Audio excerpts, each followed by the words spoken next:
It's our privilege to have one of our own here with us this week, John Dyer, who is our Executive Director for Communications and Educational Technology.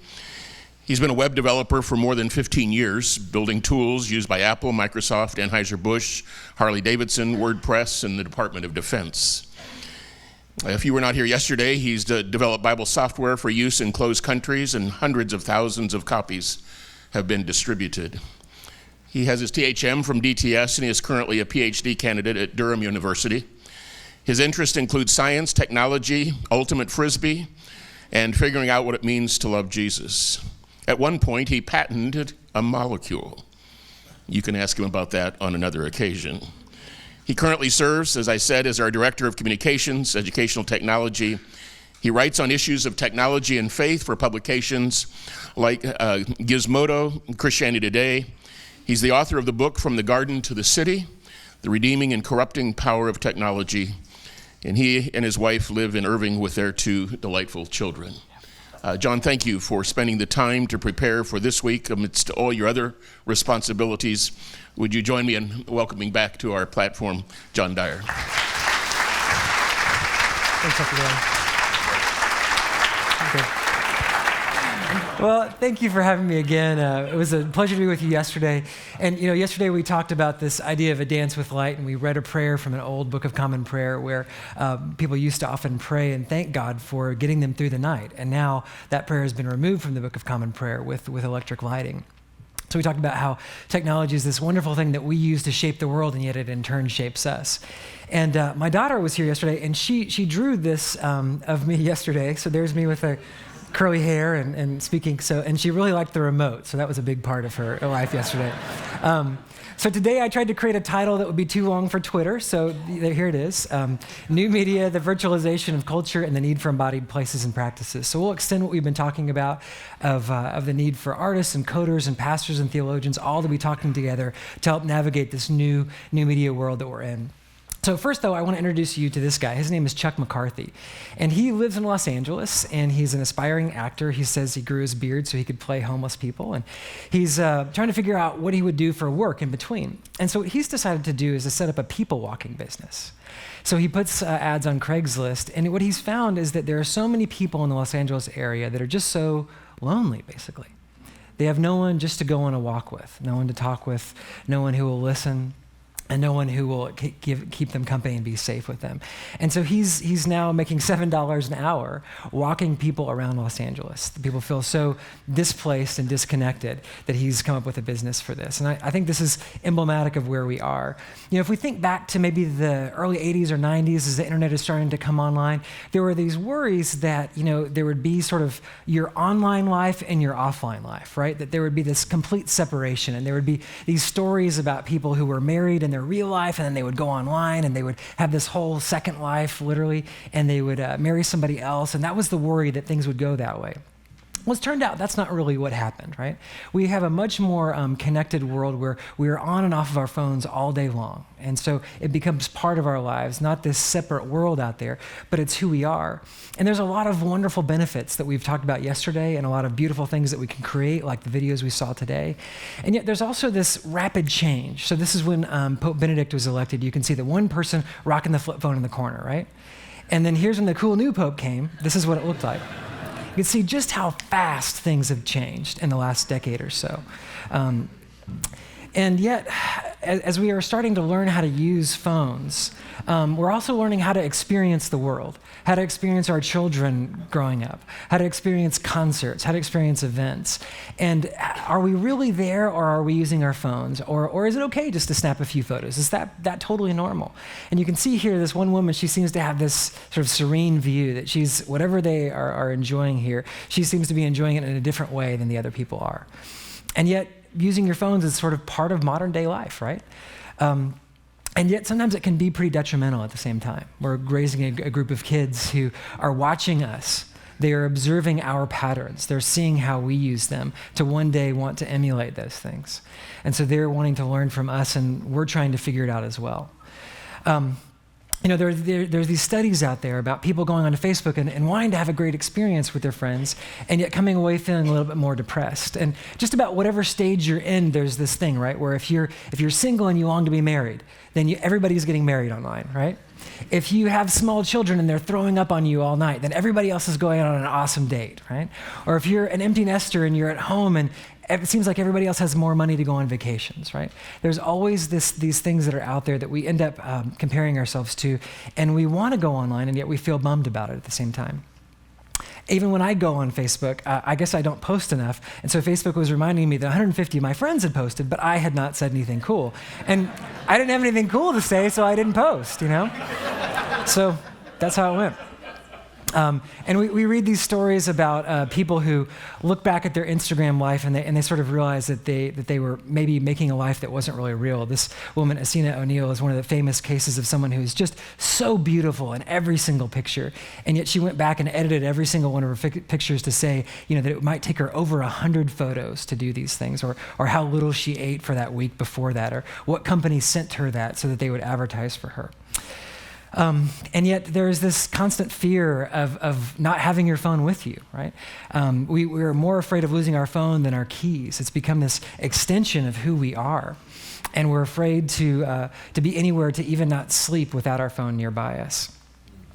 So you would think that this is just about the kids, right? That it's all just about the youngins with their devices.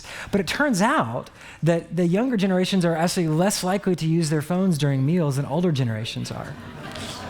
Yeah. So this is across, what I mean to say is not to make fun of anybody, only to say that this affects all of us. We're all struggling to know how to navigate this world. There was one particular study I want to share with you too that I thought was really, really important about this idea of technology communicating even when it doesn't have any words on it.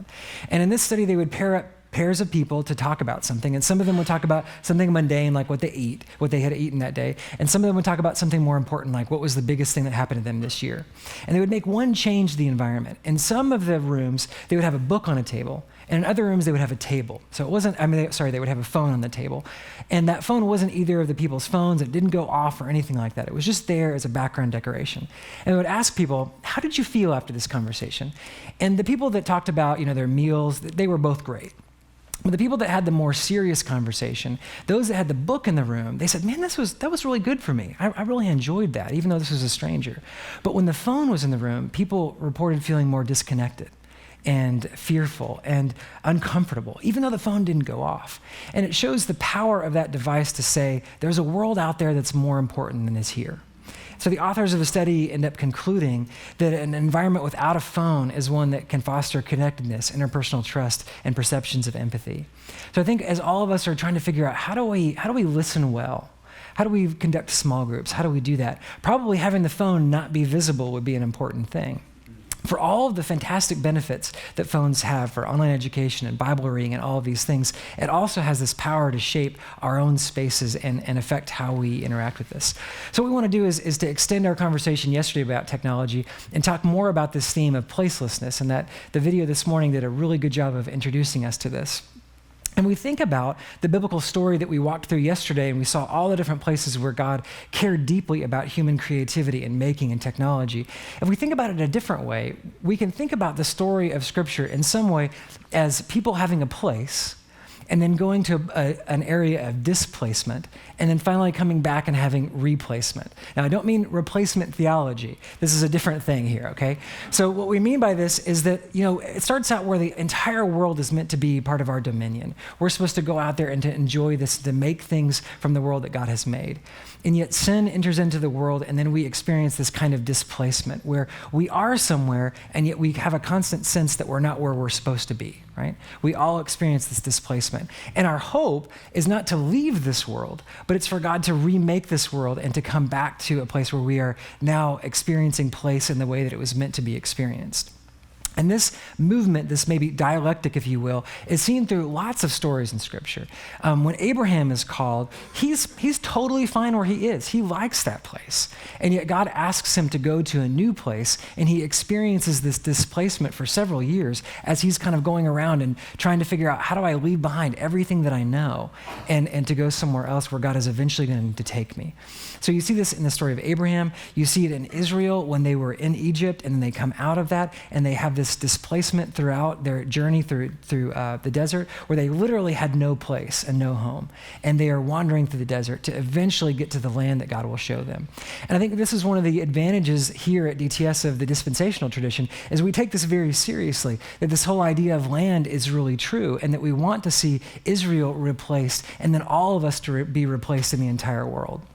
So the story of the Bible moves this way in its overall arc, and also in some of the many arcs throughout it. But then we also, now today, we have an experience of this in our own world. So in the world that we talk about, where we talk about pre-modernity and then modernity and then post-modernity, there's a lot of problems with pre-modernity, right? I mean, there is wanton misplacement, mistreatment of women. There is terrible feudalism. There's disease, all kinds of bad things. So I don't want to make it sound like we want to go back to that era. And yet, in that era, it seemed as though people were more deeply connected to their communities, to their families, to their land, to their place.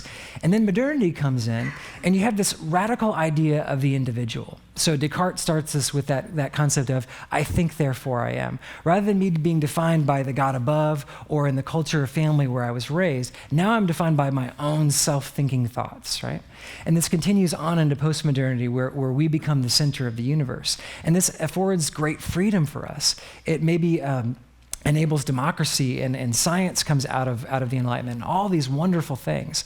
And yet, this radical individuality means that we are often feel disconnected from the world. And we don't really know, how do we get back? What do we do with this world in which we now live? What I'd like to argue is that for all of new media's wonderful things that it offers us, it can also exacerbate what was happening in modernity. It can also further entrench us in the sense of radical individualism. So when you pull out your phone, you have the phone that you bought, and you have your apps and your arrangement. It's all about you. And so as much as it offers us in wonder and in joy and in beauty and in videos and in pictures of our children, it also offers us this kind of self-focus, which can be damaging and displacing to us. So to help us understand this a little bit more, what I want to do is to delve into this concept of culture. And I should say that in the few minutes that we're going to spend on this, I'm going to go over things that are much better handled by some of the professors here, from Glenn Kreider and Darrell Bach and Sandy Glenn and Rodney Orr and all the rest. Glenn Kreider, again, I can't remember if I said him twice, but Glenn Kreider. There are so many here who can offer so much wisdom. Dr. Baselin there, that can offer us so much. So I'm just going to give us a brief introduction to some of these ideas. But if we think about culture, there's a lot of discussions out there of high culture and low culture, and how do these all work? The things I'd like you to know today, one of them is just to think that there are, of course, no one culture. It's not Christ versus culture. There are multiple of these. And so we exist maybe as in Christian culture or in American culture, and there's some overlap of those. I'm from San Antonio, so I have a bit of Southern culture in me. I like to say y'all and make websites like y'all version, things like that. I also have a little bit of nerd culture in me, so all these are overlapping. And there are other cultures that I'm not a part of, that I don't know as much about. So there's African American culture and Asian culture, all of which are distinct, and I have to listen very, very well to my African American and Asian and Latino brothers and sisters in order to understand, because I didn't grow up that way. And so the black experience in America is very different from the white male heterosexual experience in America, right? All of these are different, and they're overlapping in very complicated ways, and we all share from different ones. Now, when we think about these, when we think about cultures, we often think primarily about what a culture believes in. But really, it's probably better to think about some of these other elements that are out there, about the language. They say that if you want to know a culture very well, you want to learn their language, right? That is what's going to give you real insight into who they are. There are things, or some people call them artifacts, that make up a culture and how they operate. There are rituals, and I don't mean lighting incense to a god or something like that. I mean the patterns of behavior. So in American culture, we are very consumeristic, and so our daily lives revolve around going out and buying things and using those things. And there's also certain images in the way that we think about ourselves, and all of these take place in particular spaces or places. So if we think about, American culture, we have a set of words that mean things to us, right? Election means something here and might mean something in a different group. And we have Thanksgiving, but other countries don't have that. So even though we share a same language of English, we have things that are American specific.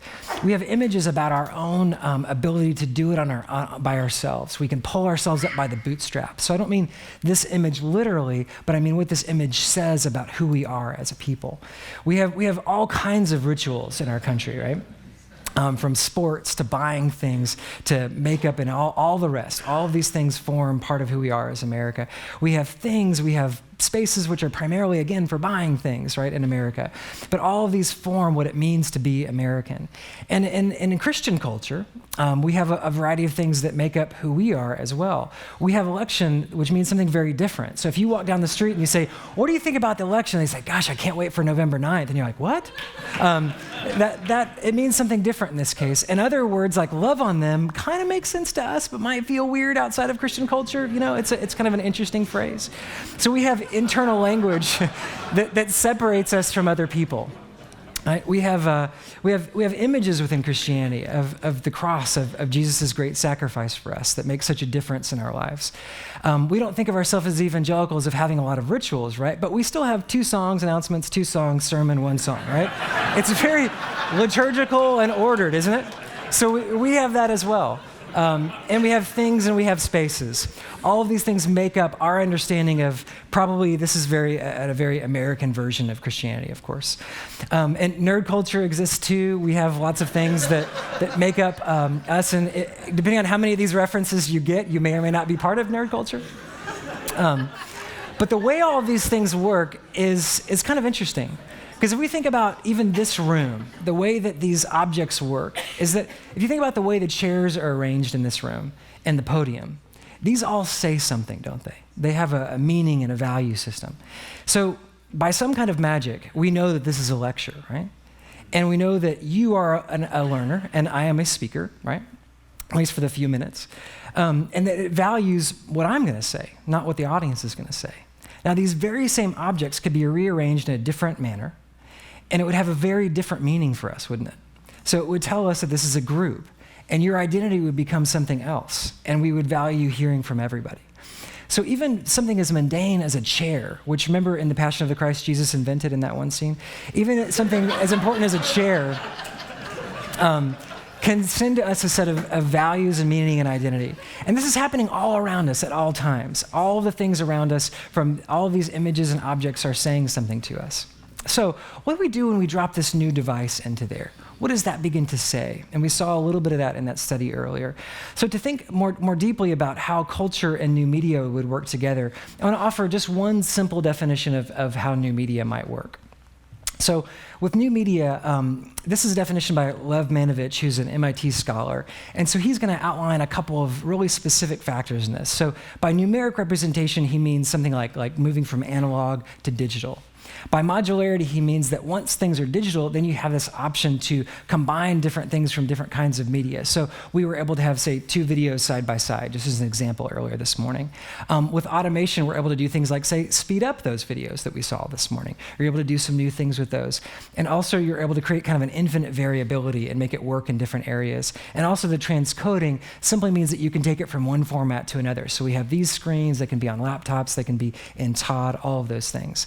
I think one of the best ways of seeing how his second point is that there's this layer of the computer, and then there's also this other layer of how the social interaction with all of those devices works. And I think one of the best ways of seeing this is through what Richard Dawkins came up with a while back, which is the term meme. So he was talking about genetics, but online, they look a lot like this, right? These are these things that have, they're taking all of the elements that we just talked about. And so if you're into typography, you'll get the first one. Our Canadian friends upstairs are so much better than we are about their debates. And we can even sort of Christianize some of these things, right? So we have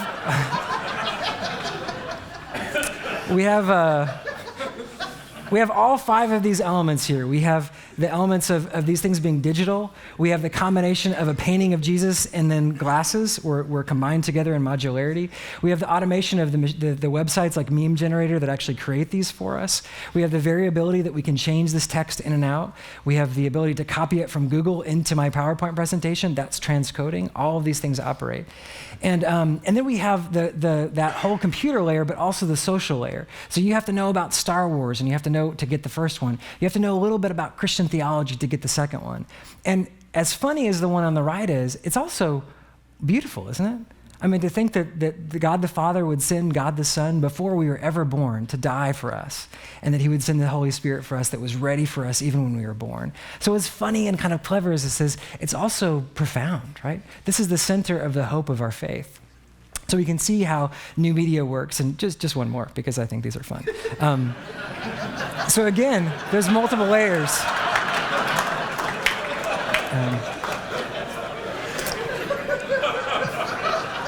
So if this is showing kind of the positive, the fun side of new media, there's also what I would think of as a dangerous side of new media. And this is what I like to call the virtualization of culture. So this is something I think is profoundly problematic for us today. What I mean by virtualization is if you think about all of those elements that we showed earlier, all of the objects and images and rituals and language that are there, the phone has this sort of ability to kind of take them all into itself, right? And so that these things that were around us that give us a sense of place, that anchor us into the world, that give us identity and meaning and values, now they're all electronic, right? They're all up there in the cloud, whatever the cloud is, they're in there, right? And so we have that all of our language can be on a phone, all of our images, all of our rituals, all of the things that we used to sort of have all exist on there. We don't wear watches, we use our phones. And if you've seen those illustrations where all the different devices are all coalescing into this one thing, and it becomes our most important possession. In sort of secular culture, now the phone is the most sacred thing there is. So it's become the set-apart device for everyone else. And yet then, when we are in spaces, we take this device with us. So if you're in line at Home Depot, you pull out your phone. If you're in line somewhere, if you're asleep and your spouse is next to you and she's asleep and you just pull out your phone and you're spinning through it, right?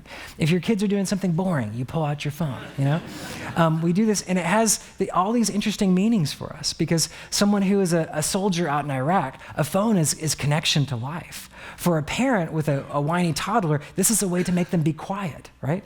There's all this meaning embedded into our phones that they're so valuable to us, and that we have a trouble now being in any kind of space. You saw that tension there in the video earlier of being placed and of having radical freedom.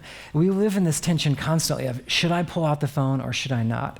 Can I have an experience that is embodied, or should I have an experience that's online? And I don't mean to say that the experience online is necessarily bad. I just mean to say that we're in a position of saying, if we do too much there, then it de-anchors us from the world in a way. It deculturizes us. It virtualizes everything that we have in a way that can make us feel even more placeless. So, to help us understand this a little bit more deeply, just want to give you a couple of examples. Like, for example, we used to have money, then those turned into credit cards, and now those are on our phone. Now, that's really advantageous and really nice, isn't it? And yet, when the offering plate comes around, now you don't have an experience of engaging in the act of giving. So you may go and pre-plan it at home, and that's really, really good, especially during those summer months when people tend to forget to give. That's really, really great and effective, and yet it somehow takes away a little bit of that experience of giving, too. I give online, just by the way, but I do know that I don't think about writing a check every week. And when the plate comes by, I wish I could put on a little token like, I gave online, seriously. I wish I could do that every time. Because in that case, it's all about me and not about God, I guess. But anyway, so this happens. There are apps for making ethical decisions. There are apps for finding attractive people that you can swipe. There are important things happening in the world, and we just click on them and say like, and then we move on. Right? We don't actually do anything. Even Facebook reminded me the other day of a really hilarious video that I posted of my son when he was young, and it says it called this a memory. And when we talk about someone who maybe loses their photos on their computer, they say, I lost all my memories. Right? They didn't really lose memories, they lose their photos, but we call photos memories now because we're offloading more and more of who we are to our devices. And I love that I have more photos of my kids than my parents have of me. I think it's fantastic. And yet I don't want to miss my kids' childhood by taking so many photos of them. All they ever see is the back of a camera, right? So, but this has been going on for a while. People have been identifying this desire to photograph things and to look a certain way for quite some time. And part of the way this happens, I want to introduce you to one more idea before we kind of get to our end. And it's this idea of the connection between the ends and the means. So we often say phrases like the ends don't justify the means. But if we think even more deeply about this, our ends and our means are almost always connected in ways that we don't realize. So if we think about something really simple like the desire for heat or for fire, then we have these means of chopping down wood and making heat. In the modern world, we think about, someone out there that may have missed something. And so we think, well, how could I get them that thing that they missed out on? Well, that's what social media is for, right? It's to help us be able to connect with people who aren't there. When my siblings or somebody else who lives in a different city, I want to show them something that I'm up to. So I use social media. The catch is that whenever I get feedback on social media, I find myself liking that feedback, and I like to see that number go up, right? So then what starts to happen is that the ends and means start to collide, so that now the ends and the means are together where I no longer care about the ends. I really care about just posting itself, right? I just want to continue to receive that feedback.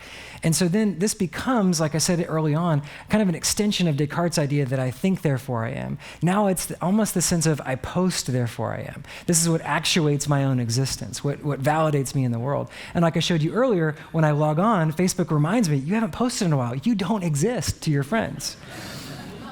So this is this merger of ends and means.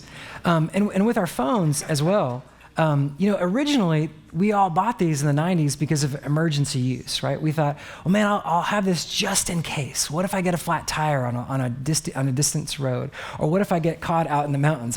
Bet you wish you had a phone that time, right, Dr. Bailey? That would have been great. But now what's happened is what was once an emergency has now become the thing. We all want to have a phone. It's just something that we need. And our kids grow up wanting, and we're all debating over how early to give them to them. We talked yesterday about the car functioning as that signifier of humanity, of freedom for a 16-year-old.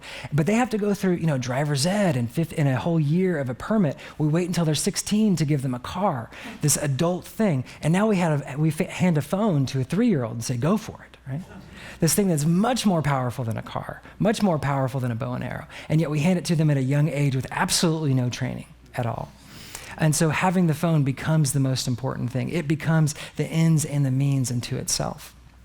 So philosopher of technology Albert Borgman, he calls this the device paradigm. And what he says is that almost all the technology that we use today is wonderful in the sense that it hides a lot of work going on behind it. So this is a really great thing, but it can also be a little bit of a negative thing for our lives. And here's what he means by this.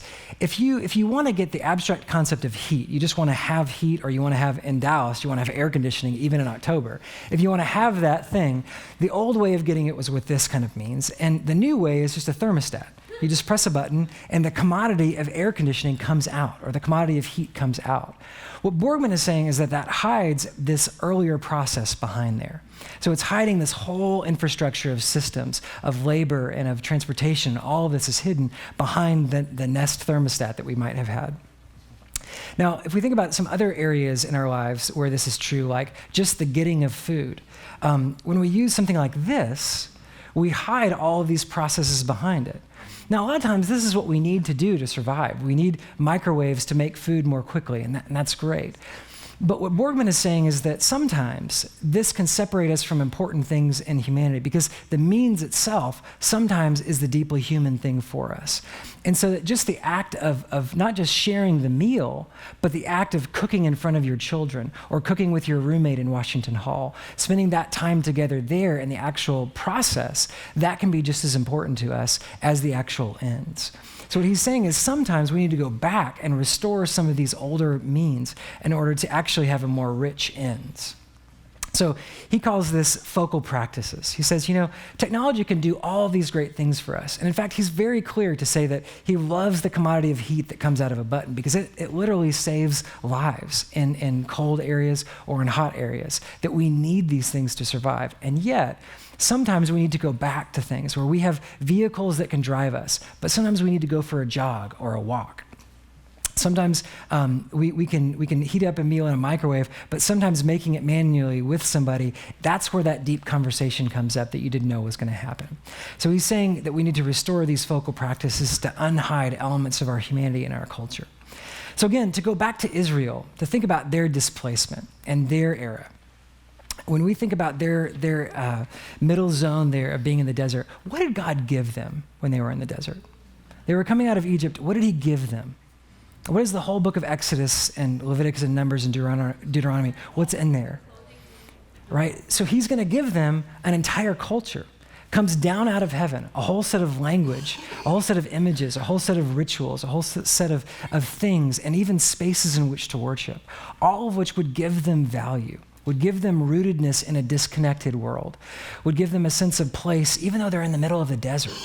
All of what God gave them in there was designed to do that. And we don't have to go through all of the elements there.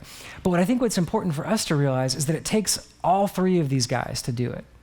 It takes Moses to lead the people. It takes Aaron to be a priest. It takes Bezalel, the kind of early proto-tecton, to be able to come along and to take all of this abstract theology and to create embodied practices and rituals and places and beautiful worship spaces that would communicate to people who God is.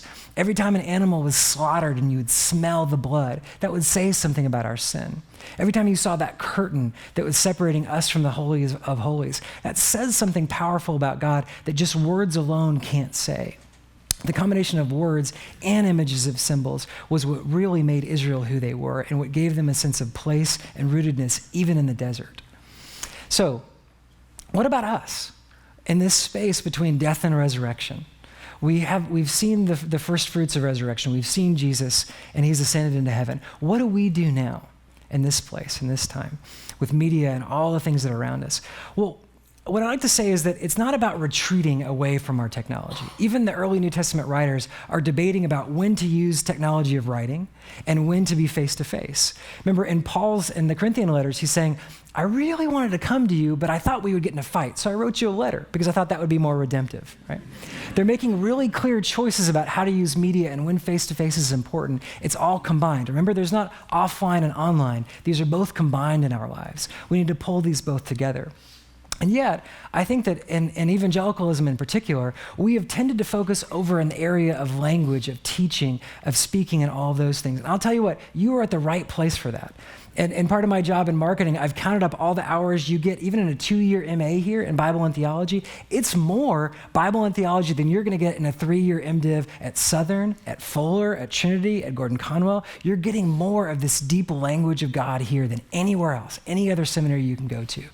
But in that scripture, it's telling us about the importance also of all of the rest of life, of the images that are around us, of the spaces in which where we inhabit. And also of the rituals, not just in worship, but the whole way that we structure our life. All of that is important in the scriptures, and we need to recall a lot of that. One of the primary things that God has given us, I want to close with this symbol, is in order to remember who Jesus is, what was the symbol Jesus gave us? All right? It's this. He gave us this ritual, this image and language around all of that, and a place in which to do this, something that would remind us of who he is. And yet sometimes for us as evangelicals, we've been so worried about people misusing this that we said, well, I already understand the ends. I understand Jesus. I don't need to do the means that often. Right? But what Borgman is reminding us of is that sometimes the means is the very important thing that we need to feed our souls, to give us a place in this world. And I think what's beautiful about this is if we think about the bread and wine, and we think about baptism as our other one. Baptism is so pure. It's this natural thing made out of water. But if we think about this practice of communion, we realize God didn't give us wheat and grapes. He gave us a product of human creativity, of human technology, as this thing that we could use when we're in between the space of death and resurrection, that human creativity is this thing that can re-anchor us in the world, that can help us remember who we are. And so what I would say, just in closing, is that the way that I think that we should be using our technology in a countercultural way is first just to remember that technology is always wanting us to go faster, that we need to slow down and be able to listen. I know I talk really, really fast, and Joe Allen has said you actually get double chapel credit this week because I talk so fast. Just kidding, you don't. Sometimes even I need to slow down. I need to give a little bit of a pause. I need to listen, and I need to not operate at the speed of technology. I think, too, that the sacraments or the ordinances or however you understand those things can be an important re-anchoring in the world. You can film a sermon, you can film music, you can even film a baptism, but it's pretty hard to film communion, right? That's something that can only take place among the people of God when they're gathered together. And so I think this is something that can be very, very important for us as a way of pushing against the tendencies and the values in new media culture. And finally, to restore the art of our places. You know, we sometimes say with really good meaning, we say things like, don't go to church, be the church, right? And what we mean is that we want to go out into the world and to bring the gospel to people. But we can't forget that we are an embodied people, that places do matter, that being together at church and not just sort of watching online or something like that, that is important to us. So we need to recall this art of place, both in our worship spaces, and then as we go out into the world, to remember that our neighbors should matter to us. They should matter to us at least as much as our celebrities that we click on all day, right? That we should know them. And so I think what this gives us is an ability to live both in the world of here and now, the physical world, and also to utilize technology together at the same time. And if we can take the Word of God and also the practices of God together, I think we have more to offer a hurting world. So thank you so much, and I'll see you again tomorrow.